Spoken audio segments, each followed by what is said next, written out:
ಮೊದಲನೇದಾಗಿ ghost the ದೆವ್ವ ಇವತ್ತು ಸ್ಕ್ರೀನಿಂಗ್ ಆಯ್ತು. ಮೊದಲನೇ ಸ್ಕ್ರೀನಿಂಗ್ ಇಲ್ಲಿ UK ಮುಂಚೆನೆ ಇದು ಪ್ರೀಮಿಯರ್ ಆಗಿತ್ತು, ಬಟ್ ಇಲ್ಲಿ ಇದೆ ಫಸ್ಟ್ ಶೋ ಆಗಿದ್ದು.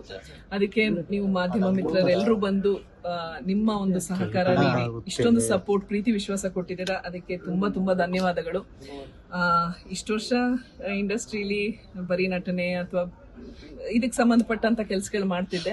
ಆದ್ರೆ ಯಾವಾಗ್ಲೂ ನನ್ನಲ್ಲಿ ಒಂದು ಇತ್ತು, ಬೇರೆ ಇನ್ನೇನಾದ್ರೂ ಮಾಡಬೇಕು, ಟ್ರೈ ಮಾಡಬೇಕು, ಅಟೆಂಪ್ಟ್ ಮಾಡಬೇಕು ಅಂತ. ಸೊ ಅದೇ ಟೈಮಲ್ಲಿ ಓಕೆ, ಈ ನಿರ್ಮಾಪಕಿ ಆದ್ರೆ ಒಂದು ಮಟ್ಟಕ್ಕೆ ಈ ತರ ಒಂದು ಚಿಕ್ಕ ಪುಟ್ಟ ಸಿನಿಮಾ ಮಾಡುವಷ್ಟು ಕೆಪಾಸಿಟಿ ನನಗಿದೆ. ದೊಡ್ಡ ದೊಡ್ಡ ಸಿನಿಮಾಗೆಲ್ಲ ಕೈ ಹಾಕುವಷ್ಟು ಬೆಳೆದಿಲ್ಲ. ಸೊ ಓಕೆ, ಟ್ರೈ ಮಾಡೋಣ. ಜೊತೆಗೆ ಆ ಸಬ್ಜೆಕ್ಟ್ ನನಗೊಂಥರ ಟಾಪಿಕ್, ಸೈಕಲಾಜಿಕಲ್ ಥ್ರಿಲ್ಲರ್, ಅದು ಬಂದು ನನಗೆ ಸ್ವಲ್ಪ ಇಷ್ಟವಾದಂತ ಒಂದು ಜಾನರ್. ಸೊ ಹಾಗಾಗಿ ಇದೊಂದು ಅಟೆಂಪ್ಟ್. ಒಂದು ವೇಳೆ ಈಗ ದೊಡ್ಡ ಸಿನಿಮಾ ಮಾಡ್ತಾ ಇದೀನಿ, ದೊಡ್ಡ ನಿರ್ಮಾಪಕಿ ಆಗ್ತಾ ಇದೀನಿ, ಯಾರಿಗೆ ಮಾಡ್ಬೇಕು, ಯಾರಿಗೆ ಹಣ ಹಾಕ್ಬೇಕು ಅನ್ನೋ ಆಸೆ ಇದೆ? ಹಾಗಲ್ಲ, ನಿಮ್ ಬಾಯಿ ಹರಕೆಯಿಂದ ಹಂಗಾಗ್ಲಿ.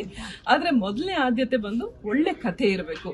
ಪ್ರಾಬಬ್ಲಿ ಗೊತ್ತಿಲ್ಲ, ಮತ್ತೆ ಅದರ ಒಳ್ಳೆ ಕಾದಂಬರಿನ, ನಮ್ಮ ಕನ್ನಡದ ಕಾದಂಬರಿಯನ್ನ ಆಯ್ಕೆ ಮಾಡಿಕೊಂಡು ಮತ್ತೆ ನಮ್ಮ 80s ಅಲ್ಲಿ, ಅರ್ಲಿ 90s ಅಲ್ಲಿ ಅಥವಾ ಇನ್ನು ಹಿಂದೆ ಎಷ್ಟು ಒಳ್ಳೊಳ್ಳೆ ಸಿನಿಮಾಗಳು ಬರ್ತಾ ಇತ್ತಲ್ಲ, ಆತರ ಒಂದು ಒಳ್ಳೆ ಕಥೆ ಇರುವಂತ ಸಿನಿಮಾ ಮಾಡ್ಬೇಕು ಅನ್ನೋ ಆಸೆ. ಈಗ ಒಳ್ಳೆ ಸಿನಿಮಾಗಳು ಬರ್ತಾ ಇಲ್ಲ ಅಂತಲ್ಲ, ಆದ್ರೆ ಕಾದಂಬರಿ ಆಧಾರಿತ ಸಿನಿಮಾಗಳು ತುಂಬಾ ಕಮ್ಮಿ ಆಗಿದೆ.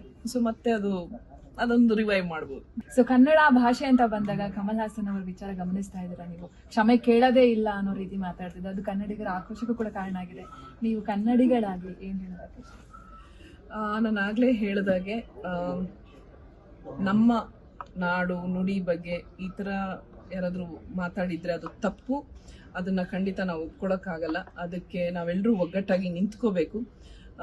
ಮೇ ಬಿ ಅವ್ರಿಗೆ ನಮ್ಮ ಈ ದಾಖಲೆಗಳು ಇದೆಲ್ಲ ಏನಿದೆಯೋ ತೋರಿಸಿ ಅವ್ರಿಗೊಂದು ಸ್ವಲ್ಪ ತಿಳಿ ಹೇಳ್ಬೋದು.